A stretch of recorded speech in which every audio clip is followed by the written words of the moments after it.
Well, we're live in Pittsburgh at the Andy Russell Celebrity Golf Tournament Classic, and I'm so excited. My first guest, and I'm finally going to get to meet him in person. Andy Russell, thanks for stopping by. Hey, great to see you. It's fantastic that you're here, and I'm really excited to talk to you about specifically last night's gala. Last night's gala was just fantastic. We just had an unbelievable time meeting all the great athletes that were there, but also we did definitely raise a lot of money.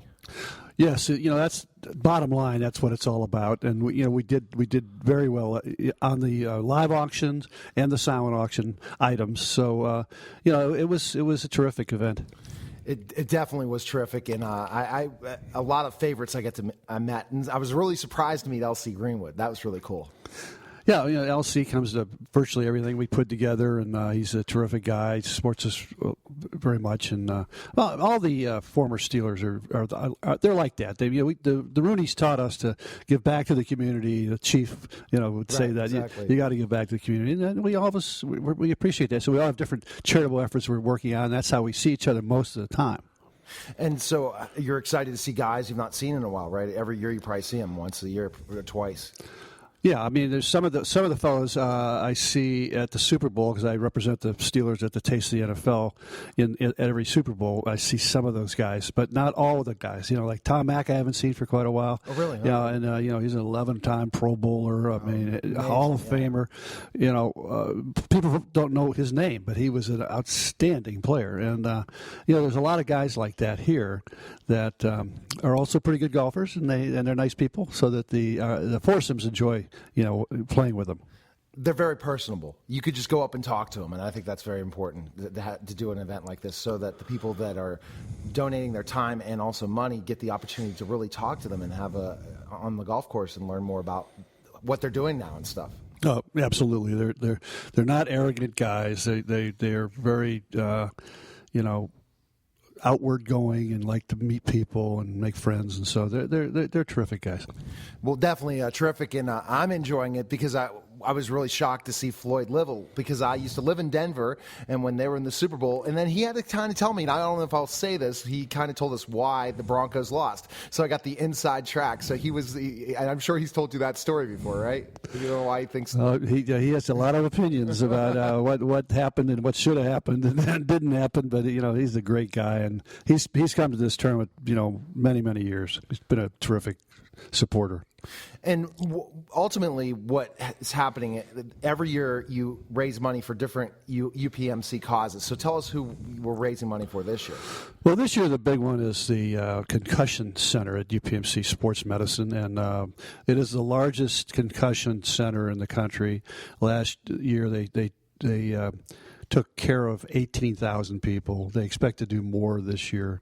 So it's an incredible, and it's a new science because they're learning as they go. I mean, it's not something that everybody has figured out. I just, because we're giving all money to that cause, I want to go in and understand better what they're doing, and I took tests from 8:30 in the morning till 2:30 in the afternoon, right. Where they give you 14 words, they just read it off real fast and give it back. And I'm like, what? I can't give you back those words you just said.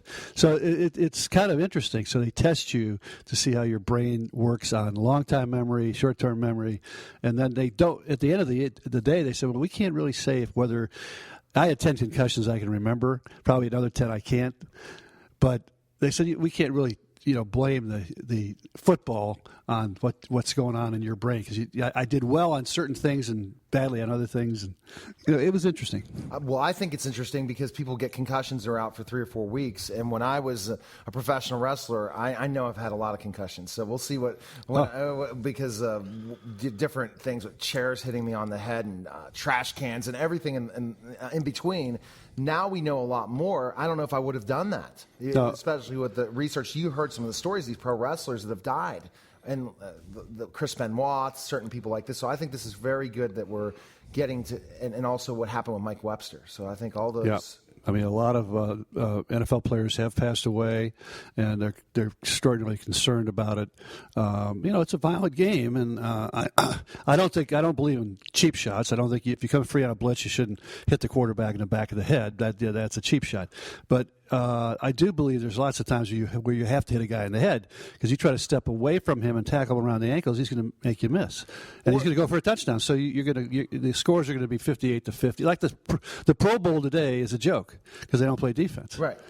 And just think about with your knee, the defensive players are going to get injured now because the offensive players are so fast and quick. You make the wrong cut on the field, you're going to get a knee injury, you're going to get ankle injury. So they're not protecting you for your career of making money in this sport. Saying, oh, by the way, we're going to protect your head and concussions. So I think it's good that they're doing the research because I think some people are jumping too much to conclusions. And the talk last night talked about that as well, right? About the whole situation that we don't know, and that's why we continue to do the research. Yeah, I mean, back when I played, concussions were considered a joke. I mean, if the mantra was always never show your opponent you're hurt. Get your butt up, get off the ground, get into back to the huddle no matter what. And I can remember, having a bad concussion one time, and when I ran back to the huddle, I got up, even though there was a bright flash of light. I knew I had the concussion. And the strangest thing happened as I ran back to the huddle, the ground jumped up and hit me in the face 3 times. Obviously, I was falling down, but I thought it was jumping up and hitting me. And so, and then you'd come out of the game and they'd say, "Are you a boy or girl?" Or how many fingers do I have up? Yeah. And you'd say, "What?" And they'd send you right back in. So I'm glad I played when I did because I wouldn't have had a career if I had to. Have this baseline test done all the time before I can go back in the game, so guys are out 2 or 3 weeks. Right. I mean, I never missed a game in high school, college, Army, or pro. Mm-hmm. Played every single game, and the mantra is you got to play hurt. You've got to play hurt. You got to play hurt. And I believed in that, and now they're changing everything, and I'm worried they might sissify the game, which would be bad. So you're hoping through this research we're going to find out that some concussions we really have to look out for. If you're having multiple concussions, but if it's just 1 or 2, why are we jumping so to conclusions? Because there's so many things that can come back to this in the research. So I'm so glad that they're raising money for that. And also, what other things are we raising money for this? Well, the UPMC also gives to the urology department, which is studying prostate cancer. And Walter Bent, who's the guy who convinced me, he was the head of Xerox here in Pittsburgh, and he convinced me to start this tournament 37 years ago. And he passed away from prostate cancer. And so we decided to give money to UPMC's cancer research in that area. So we have different things we're trying to support, and then about 30% of the money comes to the Russell Charitable Foundation, and my wife Cindy, who's on the board of Animal Friends, the zoo, and we have money going out to those kinds of things. So we love animals, and we all kinds of other giving money to wounded veterans and things of that nature. Well, I recommend everyone listening to this show next year, if they're from Pittsburgh, to go to the gala.